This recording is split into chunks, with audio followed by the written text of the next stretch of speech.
Good evening, guys. Deathclock Dave here, and Happy New Year. Welcome to another Wednesday night live stream battle report recap. This evening we had random things. I'm Cory. This is Cory, yes. This evening we had Cory Doyle playing Skorne versus Pat Badminton playing Trolls. Cory, what were you playing Trolls? this evening? I played Skorne. You said it already. Yes. What were you playing? Makeda3 and Makeda and the Exalted core. Okay. In Imperial Warhost, I think? In Imperial Warhost. All right. And Pat, what were you playing this evening? Horribly. Yeah, other than horribly. I was playing Grim1 in Band of Heroes. All right, sounds good. And so we're playing scenario 3, spread the net. And Cory, you won the role and opted to go first. Any particular reason for that? I get 2 issues of deployment and my stuff runs 12 and 14. Okay. So I can clear the board fast and put myself in an advantageous position. I need Pete to... What's your name? Pat. I need Pat. Not Pete. I need Pat to feed early. Pat Pete. All right. I mixed up Pete and Pat. I needed Pat to feed early. That would give me the opportunity to back up and suffer the feet, because my entire army's plan is to skew that defense a little bit. Gotcha. And this feed being -3 defense is bad for me. Yes. So I can force him to feed early on only a couple of models, or not feed, then I can just torpedo window. Makes sense. Cool. And you guys were basically one listing it this evening? No, we had options of 2, but when I looked at his pair when he sent it to me, I just knew I was going to play Makeda. Gotcha. Because I felt Grim's a good match for Makeda, because he does what she doesn't want, which is skew defense. Right. All right. So you're playing Spread the Net this evening. We have 2 horizontally oriented rectangular zones, which are Warcaster, Warlock, War Beast, Warjack, Battle Engine. We have a central circular zone, which is Warcaster, Warlock units. And then we have 2 flags, which are Warcaster, Warlock solo. So we have many scoring elements in this scenario. Easy to score early and often. Hey, Pat. Yes. Out of curiosity, why did you pick Grim? Because my other list was Cold Grimma, and she's in about 4 pieces on my painting desk. Oh, that makes sense. Strategy. See, I did not know that. I know, because I didn't get to say it during the actual game itself either. I didn't listen to you then. Sorry, what? I'm sorry. Pete, it's okay. All right. It's okay, Doily. All right, Cory, how are you deploying here? I put models on the board. Okay, that makes sense. Honestly, I don't know how to deploy the army yet. I'm just trying to spread out evenly so I can sort of go to either side depending on what flag or zone I feel I can capitalize and score early, or where I feel the fight has to go, because again I have the speed advantage on the trolls, so I'm just going to push that. So I split up. I put half my stuff on one side, the other half on the other side, Makeda in the middle. Molik is based in Makeda. That's probably the only important piece there, because he's hopefully going to do a bunch of work. As he does. Well, I wouldn't know. I haven't seen the game yet. No. As he does in every game. Oh, that is correct. Most games he actually gets a lot of work done. I wouldn't know. I've only played 4 games of this list. Three games of this list. There you go. In all 3 games, he has destroyed the world. No, if you space Molik, it's really tough to get Molik in to do enough work. But Power Strength 18, what Master can kill pretty much anything. So sometimes it's useful just to have him there as a threat, and then people have to deal with him. Yeah. And theoretically, he's depth 13, 18, but with an Agonizer, immediately he's 13, 20. Face to face with Makeda or anyone else from her battle group, he becomes 15, 20. And a 15, 20 beast immediately is pretty tough for anything to kill. That seems bad. Except for Adjudicator, because it ignores all of that stuff except for the Agonizer and just punches you in the face at POW 22. And Molik doesn't like POW 22. All right, so Pat, other than your right flank, how are you deploying here? I believe the exact thing is it's all right to be effed. So, honestly, seeing how the zones were, And seeing how he deployed, I realized I wasn't going to need much to support the top zone, the mine, and I figured, you know what, I'm going to really need a lot of infantry to get up to and try to, you know, contest or even hopefully capture his zone, and knew the middle was going to be tricky, so I just said, to heck with it, and piled up on the left side. All right. I actually really like this, Pat. I thought it was a really neat move, because what it does is it forces me to react. Because if I pour to that left flank and you just keep putting a few models in at a time, being as you have more throwaway models with the Krell, then you can contest longer, giving up less valuable pieces than I can. I actually thought it was really great. Thank you. Because and then if you get lucky and I don't push hard enough, you clear your flag off, and I probably never get to it. Yeah. And with the 2 units of champions in there, I mean, anything that's going to come in to take out the Krells, in theory, I'll just be able to step in and just clear out with all those lovely Weapon Master charge attacks. Yeah, those are amazing. When they hit. Yeah. It turns out charging Weapon Masters can be amazing. Yes, agreed. Yes, they can be. Yep. So now I do a pregame ramble where I basically try to convince you I'm not an asshole, but we all know the truth. I am not the nicest person in the world. But I try very hard to convince you that I am. I do believe Dennis Leary wrote a song about that. Directly about me, actually. Yeah. He messaged me and told me. Dennis Leary doesn't know me. That's a complete lie. A complete and total lie. And then I basically, afterwards, you were done your little lovely and very positive spiel. I stood up and said ditto. Yep. So I see how you've deployed. I'm just going to aggressively move to counter your deployment. I know that you're clumped up, and clumping up is actually something I really want. So I'm just going to try and hopefully push as hard and as far forward as I can to limit what you can do. I'm also going to knock all of my models over about 12 times, because they have sticky points, and yeah, it's horrible. Yeah, it's okay, because they're not painted. I don't have Pathfinder, so I cast Rush on Molik. He just runs 14. I also threw Rush on the Shaman, I think. Also just runs 14. And that's just to get the battle group defense bonus. So they're all sitting at super good defense. Makeda casts the spells, and she just walks, and then she uses the Animus for Molik, because I'm trying to figure out where to charge, and she's got Molik's Animus. So she will walk 6, then repo 5. When I realize I've set up poorly and can't charge anything. And then her unit just moves up to be where they are. Yeah, I was seeing you clump up in that forest. It was definitely interesting. It was certainly tempting.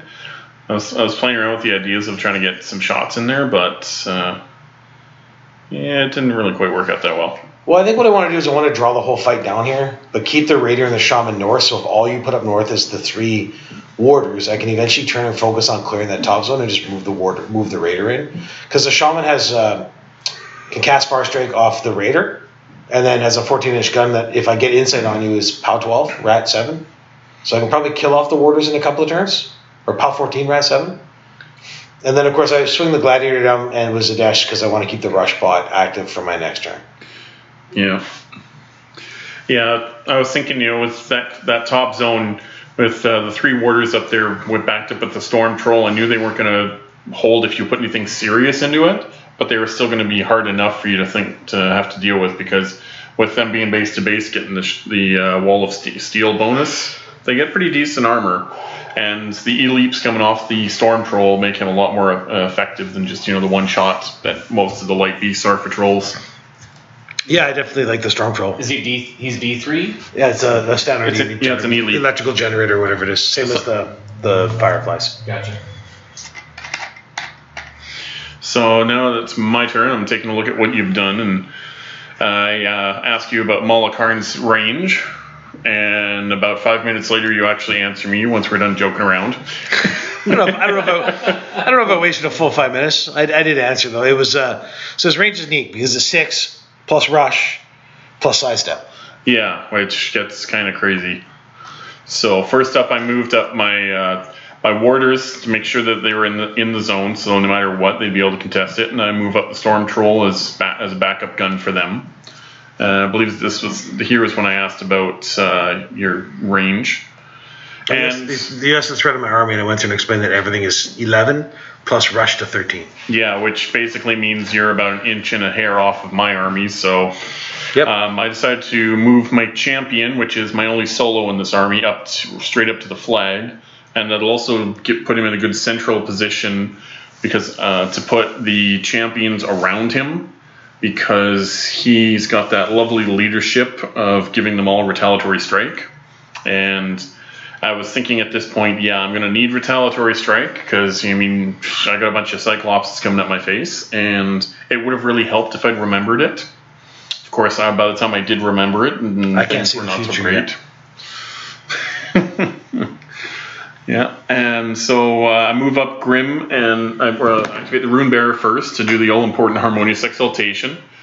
Get Grim up there to cast Veiled Secrets on the large unit of champions that have Scaldi, so that I could Pathfind, so that they have the Pathfinder they need to get across the rubble, and put the rest into the stone. I wasn't too sure about some of your shooting, so I left one on Grim, because there's always that lovely chance of a lovely little top of 2 shot in the face. And everything else was pretty standard.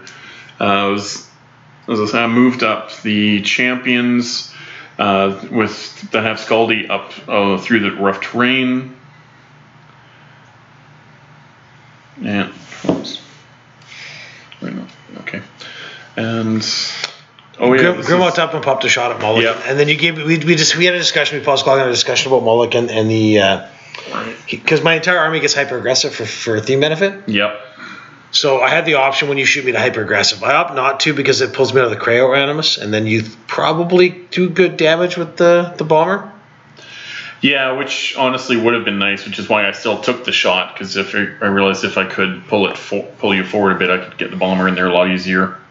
Yeah, and the bomber just murders my face. He's POW 14 on the guns or 15, and they're both boostable. Yeah, so then I just move up the champions. I moved them up and made sure that they filled the space between you and Grim, because Grim's a great sniper. Doesn't really want to get savaged in the face. Does anybody really want to get savaged in the face? I mean, well, we don't know what happens at your house, Dave. I mean, behind closed doors, we don't know what you're into. Then I move up my other unit of champions on the other side of the flag to really try to threaten your zone. And because it also puts a forest between us, so it makes it a little trickier for you to get to me. Gives me a better chance of getting to your zone. I use the Krell warriors to try to fill up any holes I can. Giggity all the way. Followed by getting the Krell stone in right behind them, so I can pop the aura, get it over everyone. Because you got to use lots of protection when you're planning to go this deep. Pudding. And after that, it's just a simple case of move up my Axer, let him give rush to the bomber, who uses it to go wading in deep where it's nice and wet. And then it's just bringing up my bone grinders to just keep them close to the caster, because I'm actually surprised more people don't use bone grinders, because with their craft talisman, they actually add +2 inches to your spells. So Really? for things like I know nothing about craft talisman. Yeah, you sneaky bugger. Because the shaman has it. Yeah, but it's quite nice with Grim, because for things like Man Trap or even Marked for Death, the extra 2 inches it can be a gotcha, but it also just makes you that much more of a threat. Marked for Death is actually one of the things I fear in this list too, because like the defense minus 2 defense counts as bulwark. Oh, exactly. And that was over to you. So I measured up top on the north side. My thought was, if I can charge Makeda out, I can clip into the warders. I can probably kill the warders and then get into the storm troll, but I can clear that whole zone. And then if I run the 2 parts of units they're in command, I could actually theoretically score that zone with Makeda if you can't kill her. And on my feat turn, I don't know if you can kill her after my feat turn if I don't want to die. Yeah. Because I can just keep gaining fury on her. Yeah, this is a pretty nasty feat you got there. I feel a little weakened right now, like my beard is gone, so a lot of my power feels like it's drained from me. So it takes me a lot longer to make decisions, because I can't rub my beard and think. which is where a lot of the thinking assistant come from, is rubbing the beard. That's why I only trimmed mine, not cut it off completely. Well, I was looking for a new job. Can't be bearded and look for a job. So Makeda decides she's just going to walk around the Krea. So she takes a bunch of really short steps. She moves like 5 benches. I feet. 5 benches? Benches. It's like bitch inches. I like that. Kids should not watch. No one should listen to me when I talk. It's official. Skorne unit of measurements are bitch inches. How have I ever ended up on a podcast or doing the battle reports, Dave? This is bad. So I feet, which gives me insight. So my entire battle group gets insight, and then I cast Deathbringer. So I have grievous wounds on my army. I then cast Eliminator, and I think I did like 4 points of damage to the unit. And then I just activate her unit, and they move because she hasn't made an attack action, so we're fine. And then I'm like, what do I do? So I have options here. The question is what I want to do with Molik, and how deep can I go? Giggity. I move the Agonizer in front of her because the Agonizer is part of her battle group, so it gives her defense bonus. It also gives me a 13 wound model that has 2 fury on it, so when you kill it to get line of sight to me, I gain 2 fury. So if you're going... I can kill things. I know. But that's just because my defenses are amazing and you had nothing to counter it. I enrage a bunch of beasts now and make them angry because I like beating things. That's why I play this faction now. Mainly my own beasts. That's a masturbation joke. He's trying to make up for the fact that it's a short stroke on the beard now. What I've decided is I'm going to send Molik in. I'm going to try and kill a couple of your champions and as many of the Crow Warriors as I can. So I send the Brute in. The Brute swings, hits, does decent damage. I think you transfer the Brute's damage off. Yes, I do. And then forget the retaliatory strike. Yes, I do. Sorry. I also forgot you had retaliatory strike, or I would have actually mentioned it. That's my bad too. The Brute was fine though. I don't think I did enough to worry anyone. But did like 6 points of damage. Yeah, I think I've cleared a path for Molik, and Molik's really the one I want to send in because he's Mat 7, power strength 16. If you're in insight, he's Mat 9, power strength 19. Yeah, I think that's what you got him up to. So I shoot in because I just want to kill stuff with Molik. My other option would have been to rush Molik and go after your bomber, but I just didn't think that was as fun an option. I like killing things. So Molik goes in, hits, sidesteps. Oh, you put on all that protection, so you may as well go on in all the way. I agree. So I sidestep. I give you a free strike because I'm dumb. You hit. I come up lucky though. You don't roll well for damage. Yes, remember that phrase. So I think I take 1 point of damage on Molik, and you hit me with Grim's gun, and you do 1 point of damage. So I think I've taken 2 on Molik. I can survive down 2 wounds.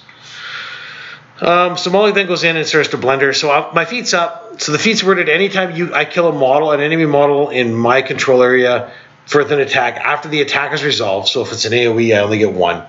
Or a spray, I only get 1. I can add or remove a fury to any model in my battle group I want. So my battle group has to kill. So Molik basically just starts blendering through stuff in her control until it's out of control. Then I just swap to adding fury to him. So I'm buying an attack, killing a model, removing a fury, buying an attack, killing a model, removing a fury. And he does it very well. You actually end up going through the entire unit of Krells. Correct. And you kill one. Though 2 of the Krell were out of control, so I had to actually add fury to it. We realized it a little after because again, I'm still learning. But you still were fine because you've got it's a 3 fury beast. So 4, nice. Yeah, Molik's a 4 fury cycle. But yeah, you killed the entire Krell unit, which was the min unit, and you had your grievous wounds up too, right? I did. Yes, you did, which meant no tough for my lovely Krells. Yeah, that was you even killed. That's the big bonus. Then you killed one of the stone. Well, I killed the stone itself. Yeah, you did. And that lets you promote, so you keep the fury, but you lose the aura. And that losing the aura was big because I think I need it for killing other stuff in your army. So pro tip, troll players, don't let your stone get killed. I thought honestly baiting me in was a good move. If I back up, you haven't feeded. Yeah. So I can't back up to your feet. I have to come into you because if I back up, you just walk forward 6 more, start shooting stuff and feed. Yeah, exactly. And I can't charge, and then I'm done, right? So my assumption was you walked forward next turn and you started killing stuff, and you'd score your flag plus a zone. Yeah, honestly, I knew. I don't think I can go down. Sorry to cut you off. I don't think I can go down 2-0 and still have your feet live. Yeah, I definitely realized that I was going to have to just absorb your digging the shot. You did a little bit better than I thought overall, because when it was all said and done, you end up getting the full unit of champions with Scaldy as well. Yep. Which, I'll be honest, that one was a little surprising. And that's what the Savage is doing now. So the Savage is amazing. So they're base 13 strength, 3 fury, mat 6. Inside makes them mat 8, PAL 15. And then I get +2 for the Paingiver, so I go up to like PAL 19. Or PAL 17, I mean. Mm-hmm. So I go with the Savage. I basically just can eat the world on a fury on my. Oh, I know. I completely underestimated your feat. It was nasty. The Savage goes in, kills all 5 champs plus Scaldy, and only has 2 fury. Yeah, that was just. And he removed a fury off, or 2 fury off Molik. So his first initial in the kill removes a fury from Molik. Yeah. So now I'm just measuring insight. I don't think I can get enough work done on that unit on the right.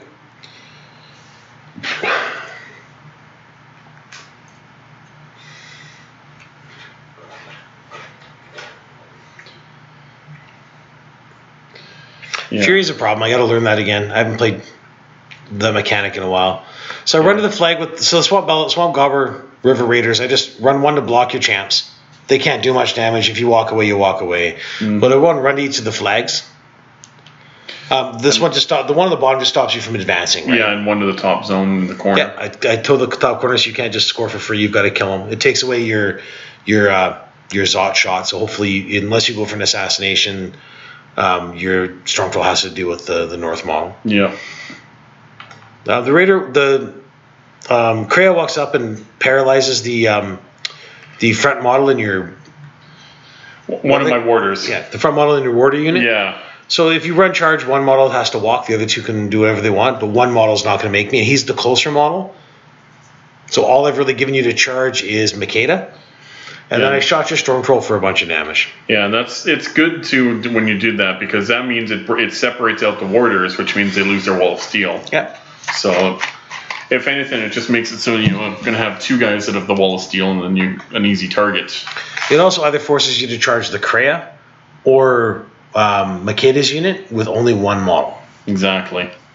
So here's where I'm trying to figure out what the heck just happened and where my trolls went. So it's kind of tricky. I honestly, I went into this battle not planning to do an assassination, because after reading what Makeda did, I realized, you've got the two shield guards as part of her unit with all the beasts you have and everything. I realized an assassination is pretty much off the table. This list is more designed for board control / assassination, I like to think.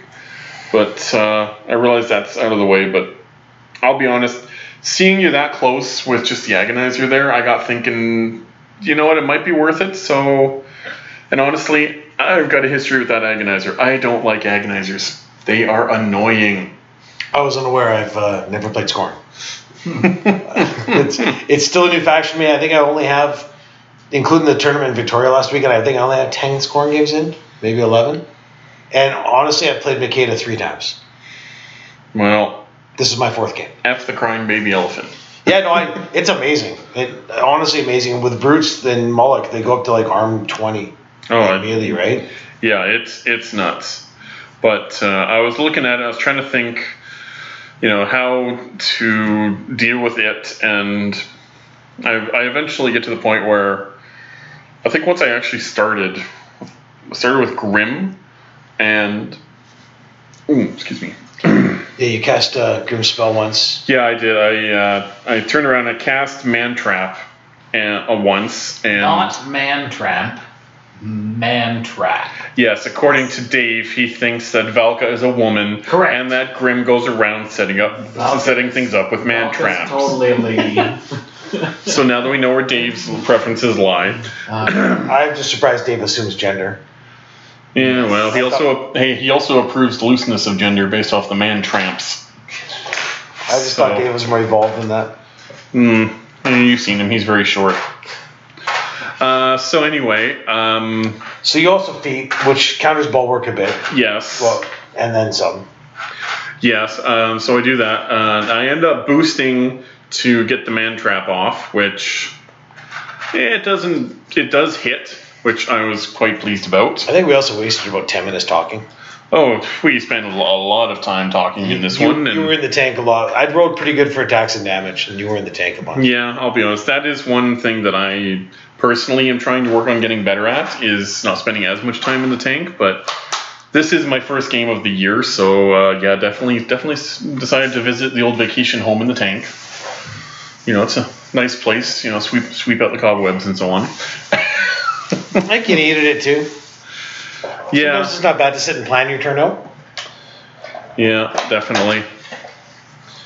But I'll be honest, part of it too with my time in the tank was me getting myself back off tilt, because I was feeling myself getting a little bit with the entire unit of champions being gone. I mean, that was and Scaldy. I mean, that was definitely a little surprising. So, but yeah, I realized I gotta pop my feet this turn if I'm gonna do anything. So pop Grim's feet, because I mean I love Grim's feet. I think it's one of my favorite feats in Trolls. I think it's one of the best feats in the game. Oh, I love it. I mean, spread the net. -3 defense. Enemy models beginning their activation in his control range suffer -3 speed. You can't charge me, and you can't make power attacks or special attacks. I mean, that is just fun, especially considering how many war beasts you have. Fun for you. Yeah, I know, and it just puts the FU in the fun for you. Yeah, it does. So I start. So as we can see by the 3 on the screen, you hit just fine. Yep. And I did a whole, like, what, 1 point of damage? It's about 10? About 12? I think you did 2? Yep, it is a pound. Where was that? Yeah, it's a pound 12, so. Yep, you did 2. Yep. To my armor 13 Krea. Yep. And I think you shoot me with your gun for 10.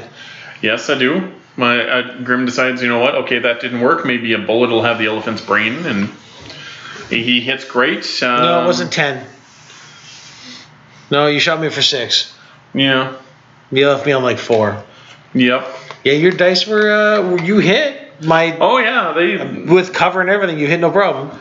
Yeah, I mean the thing is, you know, hitting in this game was not really much of an issue. In that sense, I mean, I think that sense the game did play out kind of how we expected. Yep. Grim counteracted a lot of your defense shenanigans, and I mean there was pretty solid hits going back and forth. I agree. Mostly fourth, but carry on. Hits. Yeah. Hey, we were doing perfectly fine when it comes to hitting. Yeah, hitting was great. That's true. Oh, it was. And I don't remember what I did here. This is where you're contemplating whether you're going to go for it more or not. Yes, with how the assassination attempt sort of petered out after Grim, I realized, you know, a very important thing that sometimes you have to realize. There's times to back off the possible assassination attempt. But Yeah, I think you're looking for one more chance to try to kill the Agonizer, because I think the Agonizer is sitting on 3 boxes at armor 16. Yeah, it was very close, and I know the kind of effects it has, so I wanted to get rid of it, but I decided I'd move on, let myself kind of regroup a little, and try to actually get some more work done. So I activate the stone unit, I activate their aura for stone strength, and actually charge in with the scribes. Yep. Was that Molik Karn? Yeah, and they're power strength 10? Yes. They are power strength 10 normally, and they go up to 11. So 11 with stone your strength. dice are 7 by 4 of them, so they're averaging 12 points of damage? Yeah, that would have been the average. Yep. I think you actually healed 12. Not if I healed 12. You hit with everything. Yeah, like we said, hitting was not the problem. Yeah, and I'm pretty sure Molik was left on like, of his 26 original boxes, he was still at like 20. Yep. So I decided, okay, you know what? Okay, Stone Scribes, they're not great in combat. Not horrible, but not great. So I decided, okay, I'm going to get the Axer in there. He's got a pretty good record for me, so I figure he can take Molik Karn for what's left. Yep, and you actually did really good in your first hit. Yep. And then you rolled 3 and 3, I think, for damage in your next 2. Yep. It was, you know, I used 3 Fury, and I did 3 points of damage total. No, you did 3 in your last attack. Yeah. Okay. So, and then, yeah, we turned around and we were talking about getting my champion in there. You went to walk over, but yeah. Yeah, you went to help me. You helped me get the optimum placement so I could use a Thresher attack to get Molik Karn in the back and get your Brute. Yep, charge on the Brute. Yeah, so, and then we see just how many... So your damage roll was 7 for the charge attack on the Brute, doing like 2 points of damage? Yep. It's okay, it wasn't a Weapon Master, right? Yes, it was Weapon Master charge. Pretty sure you need a 10 to kill Molik, because he's actually really beat up, and you roll an 8. Yep. And Molik lives. Yep. So, my fear at this point actually is that you're not going to kill Molik, and I'm going to frenzy with Molik, and then I'm going to frenzy with like the Brute, and end up killing Molik accidentally somehow. Yeah, because you've got a lot of fury out there. I plan on losing Molik. Yeah, I planned on that too, but you know, sometimes the dice, they have other things in mind. So what we do here is I decide to activate my remaining unit of champions. You point out that it's a good idea to get the one guy to tow in since he was clear of the little pirate. So I put 2 of them up there so they get base to base and they get the bonus. 2 of them go in to deal with the pirate, and luckily they do. So and you managed to kill Molik. Yes, I finally killed Molik. It only took a unit of stone, an Axer, and champion hero. And your feet. And my feet, yes. But, you know, hey, it finally got rid of him. So then I'm working on with my bomber, so I decided to use my bomber to charge your Brute. And in defense of this, you are in the Agonizer stone. You do with your stone and everything go down to a 14. Yep. And it is dice up 4. Yep. And again, to hit was actually really good. And to be fair, my dice were perfectly average, if you include the hitting and the damage. I agree. At dice up 4, you do. I think you did like 5 points of damage. Yes. Because apparently, according to my dice, if you're hitting, it's best to roll like 6/6/5s and so on. And when it comes to damaging, you know, the less dots they show are the better, according to them. So yeah, that was interesting. Honestly, at this point, we were really just laughing our butts off and joking, but it was one of those situations where I was getting to the point where, you know, frankly, I was laughing to keep from crying. It's just too funny not to laugh. You do end up killing my Savage with your. Yes, I do. With your bomber. With the bomber. Really, I had to push him pretty far, but it worked. You went to 4 Fury. Yep. Then I move up my Storm Troll to take a shot at the Agonizer. I'm trying to get an E-Leap onto Makeda. And, yeah, that doesn't work so good. Because, you know, dice happen. Hard. Well, I am a decent defense. Yeah. I have the Krea Animus up. So I'm 13 base, go to 17 for the wall, go to 19 for bulwark, go to 21 for Krea or Animus, and then I drop down to 18 because of feet. Yeah. So it's still a pretty good number to hit me. Yeah. It was still pretty tricky. But I figured, you know what, if I could, you know, maybe do a few points of elite damage into Makeda, I thought that might kind of help get you thinking maybe backing off a little bit. No, Makeda doesn't back up. Well, a man can hope. She's more manly than I am. Well, I mean, let's face it, she's a lot harder. She does. I lost a lot of beard. I feel less manly. So I really need to address the fact that my Brutes are currently in the bottom zone here, are currently in your feet. But if I can kill Moses, then they're no longer in your feet. Yep. Because your feet does say activating in. So the Shaman sits, aims, casts Far Strike off the Raider. Boost hit, boost damage, kills Moses, you tough, which makes sense to me because if you're gonna roll like crap, you're gonna roll good ones. Well, at least your tough rolls, and I'm good with that. I feel really good about that. And besides, I mean, you've got grievous wounds and all that, so I may as well tough when I can. Yep. So I move the Raider up. He far strikes himself. He shoots the knockdown guy, and he just kills the knockdown guy. So I feel good now. I've freed up my 2 Brutes. Paingivers move in. They enrage and base them, so they get the free charges.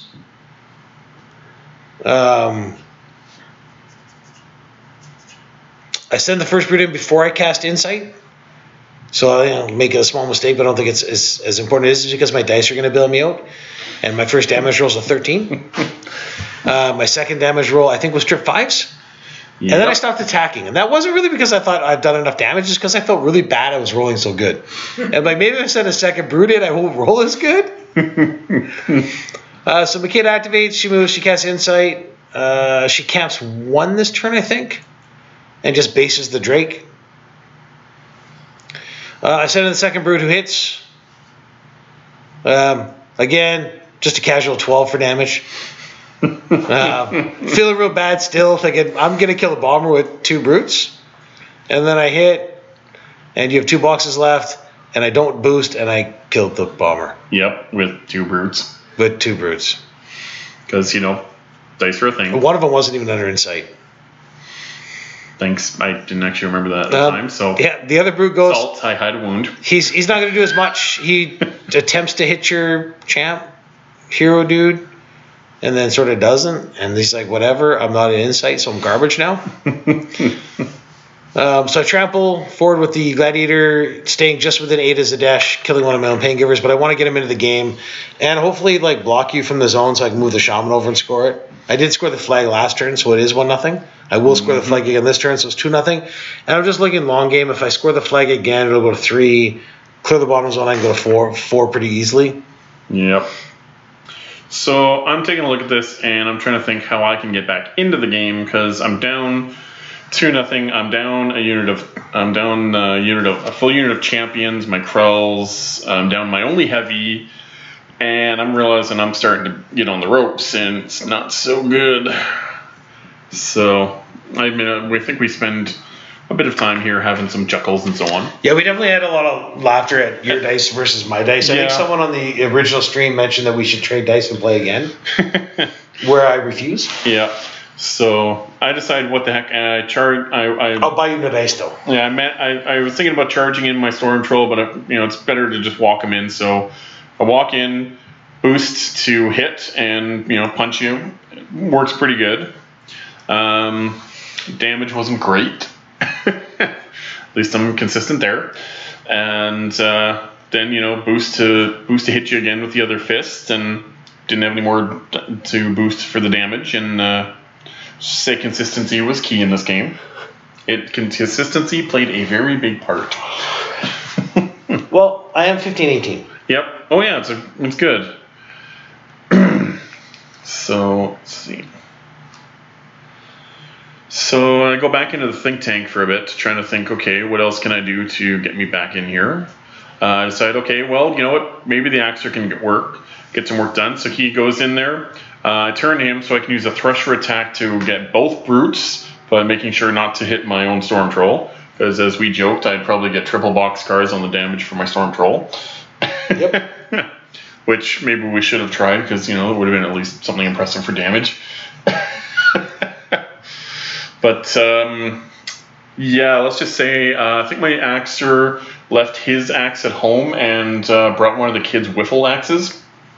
Yeah, I think he still did points. You did some damage. You did 3 or 4 points. It just wasn't much. Yeah, it was literally 3 or 4 points. So Insight and Bulwark are a drug. Yep, and so that means I've put my Storm Troll and my Axer both up to 3. Grim's camping. Well, Grim hasn't gone yet, so I'm realizing it's like, okay, things are not going quite as well as I'd hoped. So you've got your Titan there, and it's like, well, you know what? Okay, champions, weapon masters, they can get work done. So I move them up to take care of the solo you put down in there. I think it was the Paingiver, which they clear him off, no problem. Move the other ones up to deal with your Titan in the forest. Not quite as effective as I'd hoped. Yeah, I think your dice out 6 and I take 1 point from the charge. Yep. Well, that's charging weapon masters for you. Yep. Power 13 versus armor 19. Dice out 6. Take 1. Yep. And I did take a bunch off the second one. Yeah, the second one did pretty well. No, you were still well under average, but I actually, at this point, I'm almost in tears wanting to just write down average damage every time you attack. You actually did talk about doing that a couple of times. And I think at this point, I don't think that would have helped. I think we've done it from the beginning. This game's a lot different. Yeah.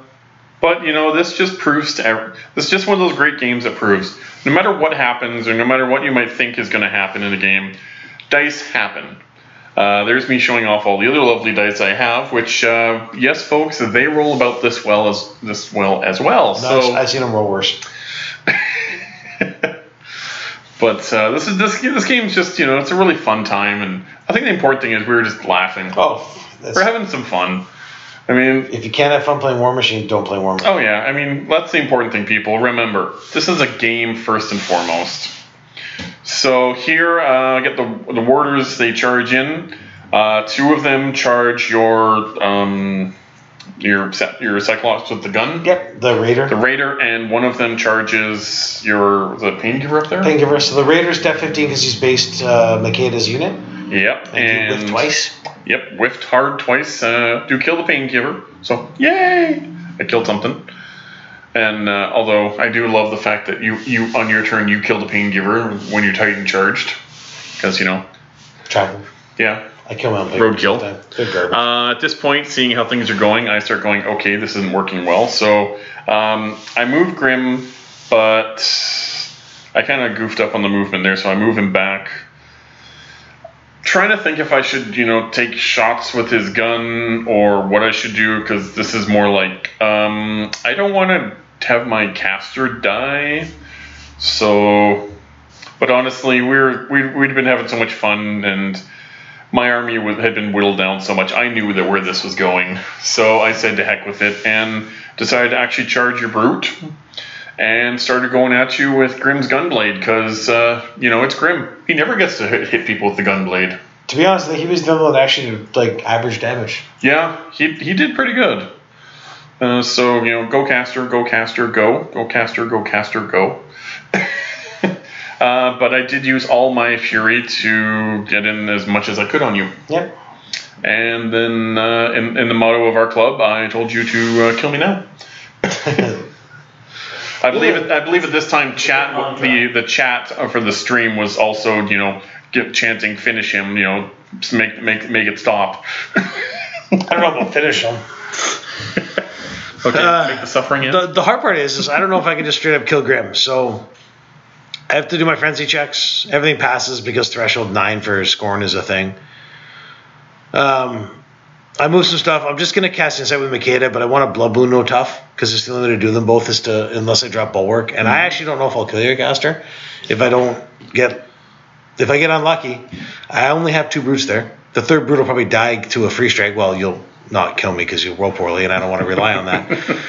So Makeda's going to charge you, and she's going to cast Insight. She's going to make her attack. She luckily is power strength 19 or 17, so she basically just explodes a warder.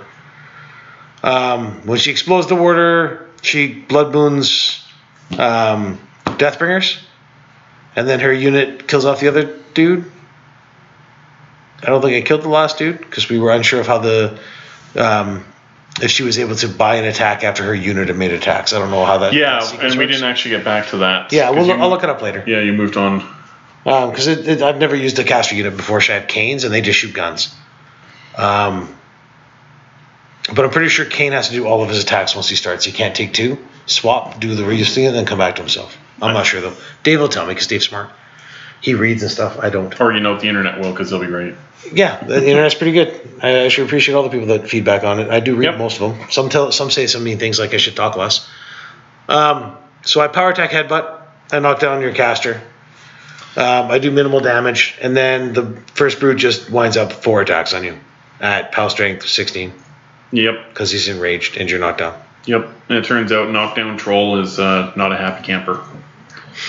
Your defense 16 scared me. Mm-hmm. Because I'm only at 8, so like I actually have to roll an 8 to knock you down. So there's no guarantee. Yep. And if they don't knock you down, having to roll 8s to hit you is actually means I boost, and I only get 2 attacks. Yeah. And I probably don't kill you on 2 attacks from a Brute. True. But so there we go. I think the true winner of this was the dice. I think they are the ultimate winner.